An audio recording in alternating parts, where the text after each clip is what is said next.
ভক্তি প্ৰণায় মাতৃ সমস্ত সবৰে শ্ৰীচৰণ কৌটি কোটি পৰিপাত জনাইছোঁ আৰু দ্বিতীয়বাৰৰ কাৰণে কিছু সময় বিৰতিৰ পিছত পুনৰ আপোনাক সকলোৰে সন্মুখলৈ আহি আসনত উপস্থিত হৈ মহাভাগৱতৰ তত্ত্ব কথা পৰমতে আলোচনা কৰিম। ইতিমধ্যে নিমিৰ ৰজাই যি প্ৰশ্ন কৰিছিল যে ভাগৱত ধৰ্ম কি, সেই ভাগৱত ধৰ্মৰ উত্তৰ দিবলৈ গৈ মহাসিদ্ধ কবিয়ে ভক্তি ধৰ্মৰ ৰহস্যৰ কথা ব্যক্ত কৰিছে। যি কৰ্ম কোনো বিষয় সূত্ৰে কৰিব পৰা নাযায়, সমস্ত কৰ্ম ভক্তিৰ মাজেৰে অল্পতে কৰিব পৰা যায়। এই কথাটো কোৱাৰ লগে লগে নিমিৰ ৰজাৰ মনত অলপ সন্দেহ হ'ল আৰু সেই সন্দেহ অনুসাৰে তেওঁ প্ৰশ্ন কৰিছিল পুনৰ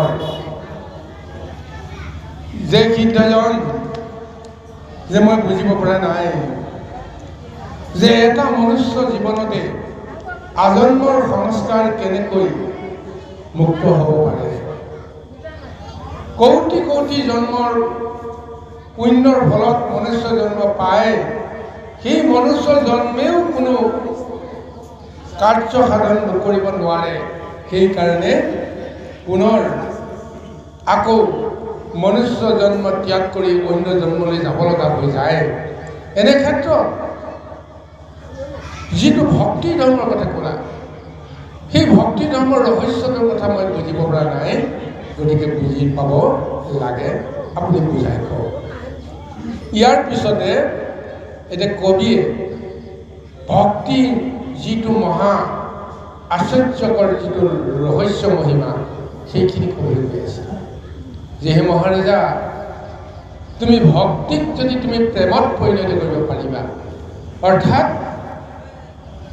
তুমি নিজক উদ্ধাৰৰ কাৰণে ভক্তি কৰিবলৈ গ'লে তোমাৰ হয়তো সেই ভক্তিত কিছু অহংকাৰ জড়িত থাকে, কিন্তু যদিহে সেই অহংকাৰ শূন্য ভক্তি যদি কৰিব বিচাৰা, তেতিয়াহ'লে ভগৱন্তৰ প্ৰেমত পৰিব লাগিব, ভগৱন্তৰ মোহত পৰিব লাগিব।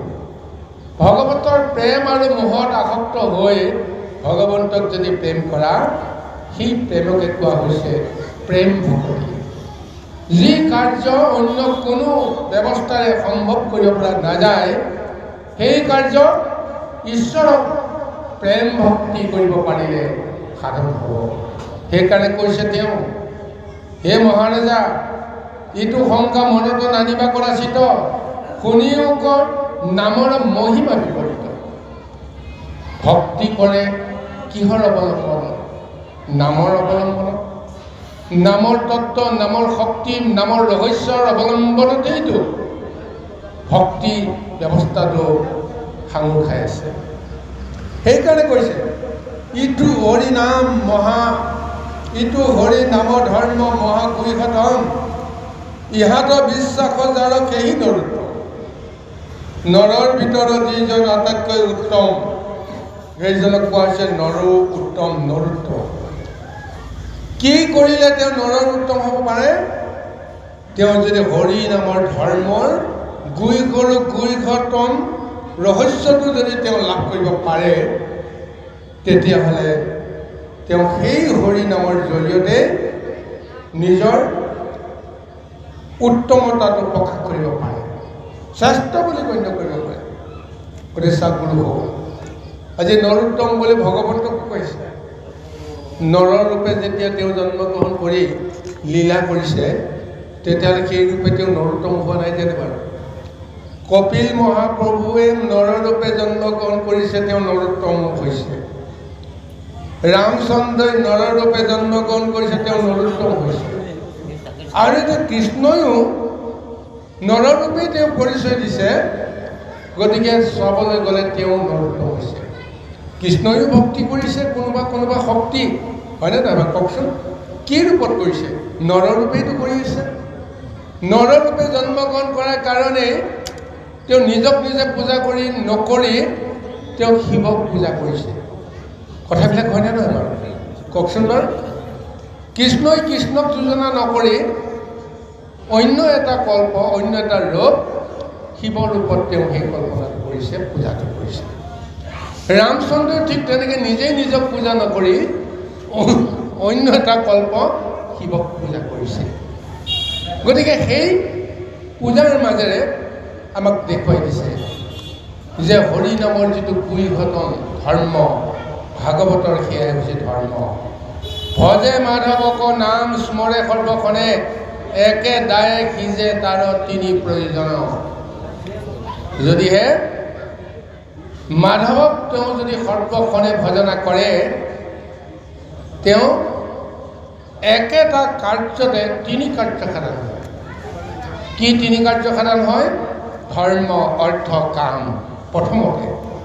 প্ৰথম আমাৰ এইকেইটা সাধন হ'বই লাগিব যদি তেওঁ ধৰ্ম শুদ্ধ কৰিব নোৱাৰে কৰ্ম শুদ্ধ কৰিব নোৱাৰে আৰু যদি জীৱনৰ অৰ্থ যদি উপাৰ্জন কৰিব নোৱাৰে তেতিয়াহ'লে তেওঁৰ জীৱন ব্যৰ্থ হয়তো লৌকিকত ধৰ্ম কাক কয় তাৰ সংজ্ঞা বেলেগ হ'ব অৰ্থ কাক কয় তাৰ অৰ্থ বেলেগ হ'ব কাম তাৰ অৰ্থ বেলেগ হ'ব আধ্যাত্মিকতো বেলেগ হ'ব কিন্তু লৌকিকেই হওক আধ্যাত্মিকেই হওক ঈশ্বৰৰ নামতেই সেইখিনি কাৰ্য সাধন হ'ব লাগিব তেতিয়া উভয়কো ৰক্ষা পৰে গতিকে নামে প্ৰথমতে তিনি কাৰ্য সাধন হয় কি ধৰ্ম অৰ্থ কাম আৰু মোক্ষ সেই ধৰণৰ আচৰণ কৰিলে তোমাৰ মনত এনেকুৱা এটা ভাৱৰ উৎপন্ন হয় যিটো ভাৱত দেখা যাব তুমি এজনৰ বাহিৰে দ্বিতীয়জনৰ লগত তোমাৰ সম্বন্ধ নহয় একত পিনে তোমাৰ দ্বিতীয় কোনো আশ্ৰয় তুমি অনুভৱ কৰিব নোৱাৰা সেইকাৰণে কি অনুভৱ হ'ব সেইটোৱেই হৈছে প্ৰেম প্ৰথমে উপজে প্ৰেম লক্ষণা ভকতি গৃহ শৰীৰত অপিছে মিলে বিৰগতি যেতিয়া তোমাৰ অন্তৰত সেই একাত্ম ভাৱৰ লক্ষণটো যেতিয়া প্ৰকাশ পাব কাৰ লগত তুমি একাত্ম হ'বা সেই পৰম পুৰুষজনৰ ওচৰত তুমিতো চিনি পাবা তেওঁৰ বাহিৰে মোৰ আৰু কোনো আশ্ৰয় নাই গতিকে তেওঁৰ আশ্ৰয় অবিহনে মোৰ সমস্ত মিঠা এতিয়া তুমি দেহক লৈ যিটো অহংকাৰ কৰিছিলা দেহৰ কথা তোমাৰ মনলৈ নাহে এই দেহটো কাৰ দেহ কোনে ধাৰণ কৰিছে কোনে আমাক প্ৰদান কৰিছে মইতো নিজে নিজে দেহটো ল'ব পৰা নাই মোৰ পিতৃও দিব পৰা নাই মোৰ মাতৃও দিব পৰা নাই যিটো দেহ কোনে দিছে কোনে সজাই পৰাই দিছে সেইজন পৰম পুৰুষ যিজন তেওঁ থাকিবৰ কাৰণে এইটো ঘৰ বনাই লৈছে স্বৰূপতে সেইটোৱে নহয় জানো বাৰু আমি নিৰাশ্ৰয় এজনে যেতিয়া আশ্ৰয় ল'বৰ কাৰণে বিচাৰোঁ নিজে থাকিবৰ কাৰণে এটা ঘৰ বনাই লওঁ এতিয়া জীৱাত্মাই কৈছে হে প্ৰভু তুমি সংসাৰলৈ পঠিয়াই দিয়া নৰৰূপে মই পুনৰ তোমাৰ কাৰ্য সাধন কৰিব বিচাৰিম ভগৱন্তে ক'লে হ'ব তাতেই এতিয়া ভগৱন্তৰ দায়িত্ব আৰম্ভ হৈ গৈছে গতিকে পিতৃৰ ঔৰসে মাতৃৰ ৰসেৰে মাতৃৰ গৰ্ভত প্ৰৱেশ কৰাৰ লগে লগে এক বিন্দু ব্ৰহ্মকণা এক বিন্দু জলকণা লগ লাগি এক পৰম বিন্দু ব্ৰহ্মকণাত জন্ম হৈ গ'ল। সেয়াই হৈছে ভগৱন্তৰ ঘৰ। সেই ঘৰটো লাহে লাহে তেওঁ বহাবলৈ আৰম্ভ কৰি দিলে। এমাহ গ'ল, দুমাহ গ'ল, 3 মাহত দেখা গ'ল সেই বিন্দু কণাই ব্যাপকতা লাভ কৰি নানা অংগ প্ৰত্যংগৰ সৃষ্টি হ'ল। চকু, কাণ, নাক, মুখ, হস্ত, পদ ইত্যাদি ইত্যাদি 10 ইন্দ্ৰিয় সৃষ্টি হ'ল। চিনিব পৰা হৈ গ'ল যে এটা মানৱ ৰূপ ধাৰণ হৈ গৈছে। লাহে লাহে শ্ৰীবৃদ্ধি হ'ল। নখ, লোম, মুখে আদি কৰি সপ্ত আৱৰণৰ সৃষ্টি হ'ল। 5 মাহত তেওঁ ভোক আৰু পিয়াহ অনুভৱ কৰিলে। মাতৃদেহৰ পৰা ভোক পিয়াহ তেওঁ নিবাৰণ কৰিছে। মাতৃয়ে যি খায় তাকে তেওঁ খোৱাৰ দৰে এটা আচৰণ, প্ৰাকৃতিক আচৰণ এটা লাভ কৰিলে। কিন্তু যিটো দেহ মাতৃয়ে গম নাপায় মোৰ সন্তানটোৰ ৰূপটো কেনেকুৱা, চকুকেইটা কেনেকুৱা হ'ব, নাক কেনেকুৱা হ'ব, মুখ কেনেকুৱা হ'ব, কোনো মাতৃয়ে নিজৰ মতে সজাই পৰাই যে মোৰ সন্তানটো দেখাত এনেকুৱা হ'ব লাগিব, মই এনেকুৱাকৈ মই তেওঁক জন্ম দিম, ক'ব নোৱাৰে।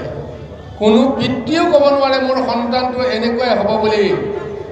এয়া ঈশ্বৰৰ ইচ্ছাত সেই দেহটো গৰ্ভতে নিজৰ ঘৰ বুলি তেওঁ নিৰ্মাণ কৰে আৰু শেষত কালৰ সূত্ৰে তেওঁ সংসাৰৰ মানে গৰ্তলৈকে মাতৃ গৰ্ভৰ পৰা ওলাই আহে। সেই ঘৰটোকে সজাই পৰাই তেওঁ এই জীৱনকালত শিশুৰ পৰা কৈশোৰৰ পৰা যুৱক, যুৱকৰ পৰা পৈণত, তাৰপিছত বৃদ্ধ, এনেদৰে নানা এটা ৰূপ তেওঁৱেই ধাৰণ কৰাই, তেওঁৱেই থাকিবৰ কাৰণে ব্যৱস্থা কৰি লয়।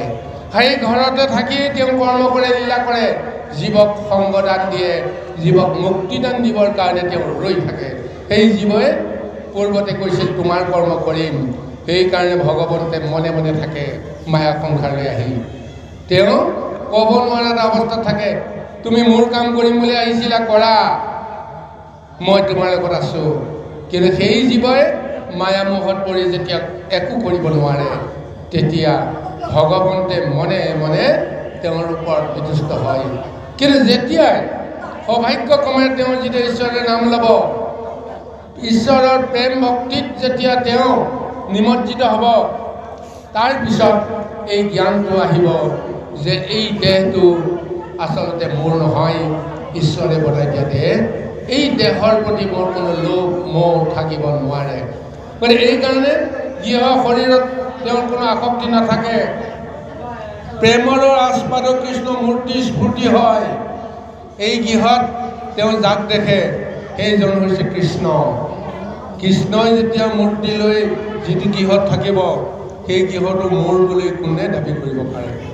গতিকে সেইকাৰণে কৈছে প্ৰেমৰ আস্বাদ কৃষ্ণ মূৰ্ত ফূৰ্তি হয়, এককালে মিলে আখি সম্পদতীত হয়।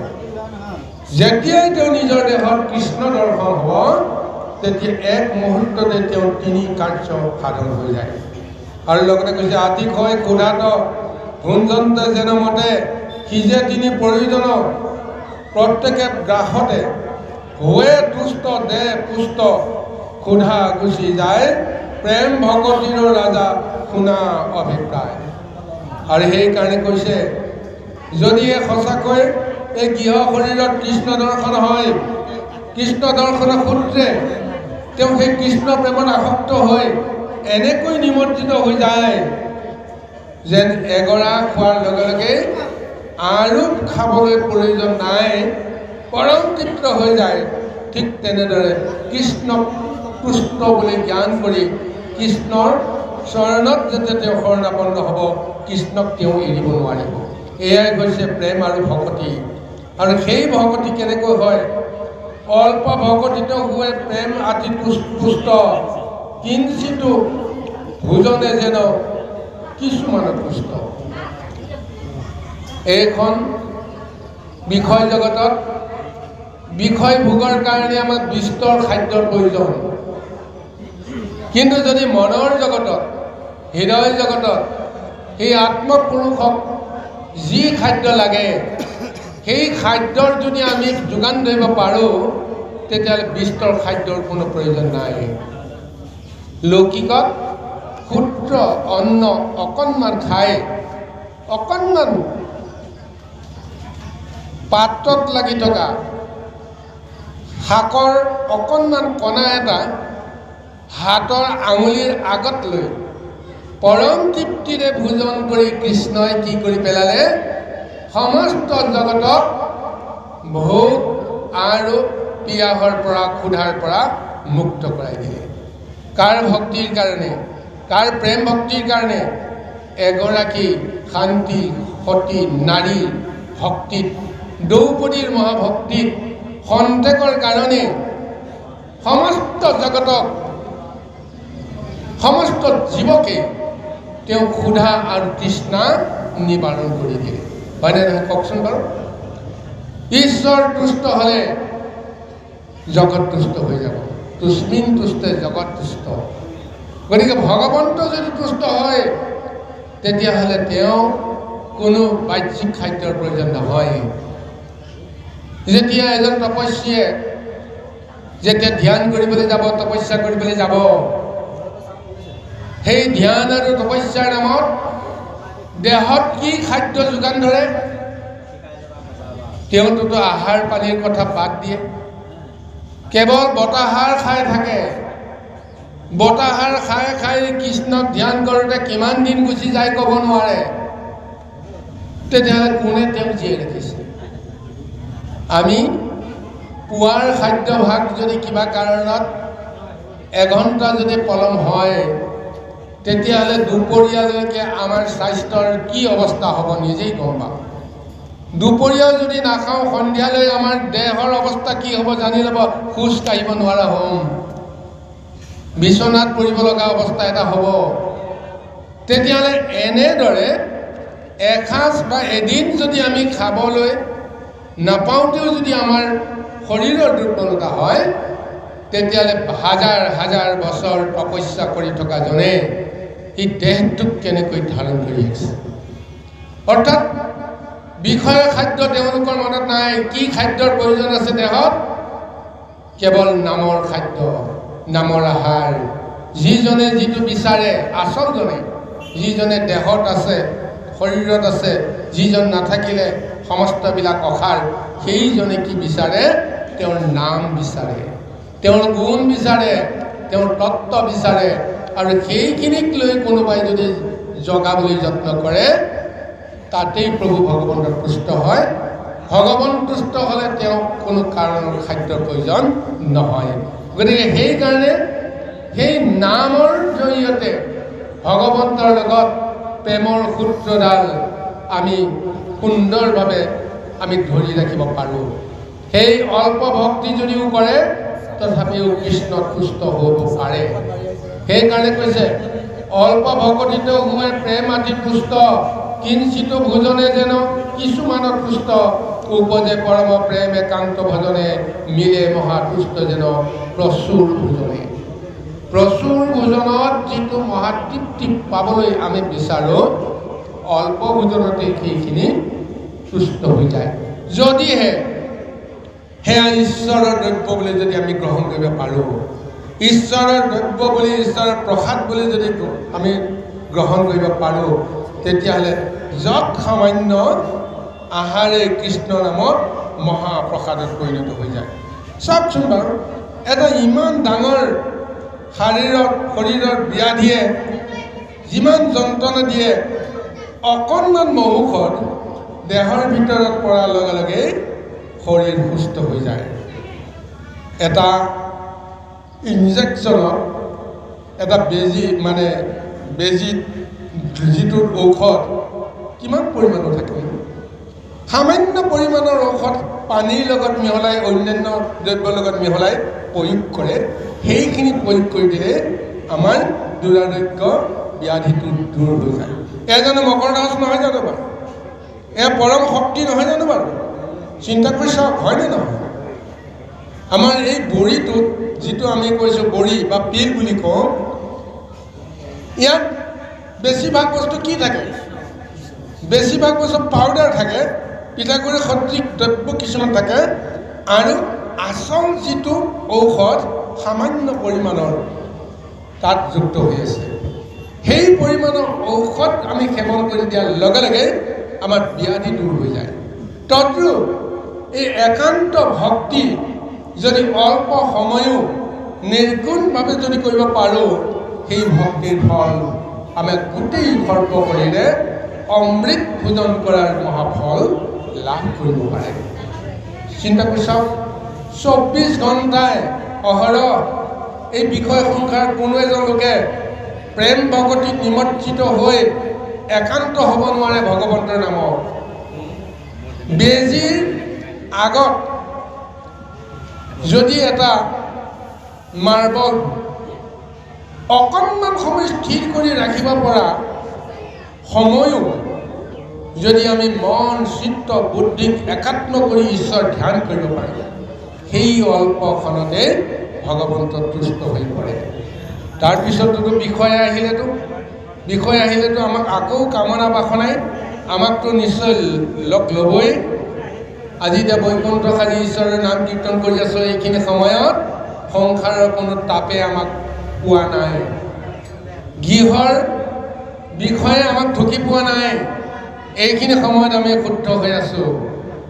কিন্তু যেতিয়াই নাম কীৰ্তন সমাপ্ত হ'ব, যেতিয়াই আমাৰ কৰ্ম ইয়াত শেষ হ'ল বুলি আমি গণ্য কৰিম, লগে লগে আমাৰ মনলৈকে বিষয় আহিল, মনত পৰি গ'ল গৃহত কি কি কৰ্ম কৰিবলৈ বাকী আছে। গতিকে লগে লগে আমাৰ বিষয় পাই গ'ল, বুদ্ধিভ্ৰষ্ট হৈ গ'ল। কিন্তু সেই বুলি ইয়াত আমি নাম লোৱা, কৰ্মখিনি কৰা, ঈশ্বৰৰ লগত সম্বন্ধ কৰা, এই ফলটো নাপামনে বাৰু? বিষয়ত প্ৰৱেশ কৰিলেও ভগৱন্তে এই ফলটো যিটো মূল্য সেইটো আমালৈ সাঁচি থৈ দিব। এই মহাফলত আমি ভগৱন্তৰ নামত আমি ভোগ কৰিব পাৰোঁ। প্ৰেমভাৱে ইমতে একান্ত ভজনে পৰম প্ৰসাদ পায় মাধৱত হন্তে বীৰতৰি ভকতিৰ ঈশ্বৰ মহাজ্ঞান উপজয় ভকতে পাৱে আপুনি প্ৰমাণ। নিজে প্ৰমাণ পাই যাব। কৃষ্ণ সেৱাত ৰতি হোৱাজনে কিমান সুখ পায়, কিমান আনন্দ পায়। যিদিনাখনে আমি গুৰু সেৱা কৰিবলৈ কিবা কাৰণত আমি নোৱাৰোঁ, সিদিনাখন আমাৰ মনত কেনেকুৱা এটা ভাৱনা আহে, গোটেই দিনটো যেন আমি নিজে অশান্তিত জৰ্জৰিত হৈ আছোঁ। গুৰু সেৱাৰ আনন্দ তেওঁহে বুজি পাব, যিজনে ঈশ্বৰৰ নামত এদিন যদি ধূপ কাঠি যদি নজ্বলায়, বন্তি একো যদি নজ্বলায়, তেওঁৰ মনটো মলিনতাৰে ভৰি পৰিব। যি মুহূৰ্তত সেই ধূপ কাঠিখিনি জ্বলাব, তেওঁৰ মনটো পৰিষ্কাৰ হ'ব। অৰ্থাৎ তেওঁ বুজি পাব ভক্তিৰ ৰসৰ সোৱাদ কিমান। বাকী সমস্ত বুজি নাপায়।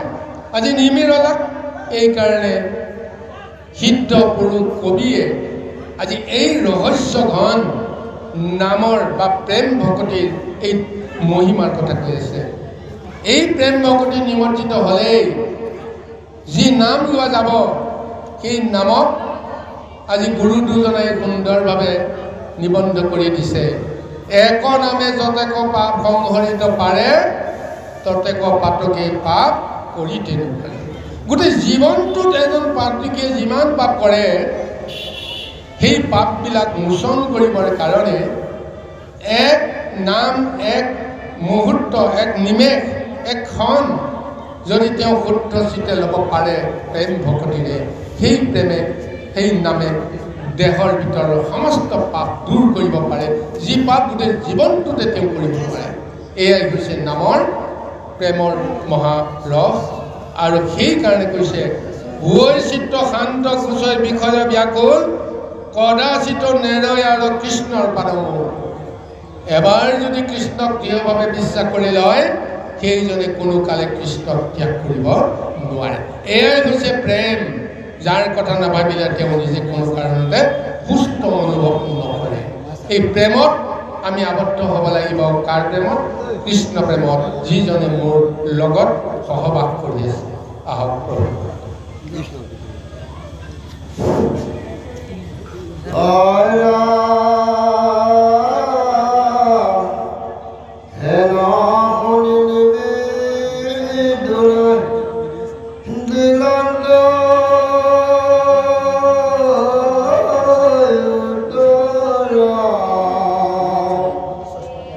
Akayula kala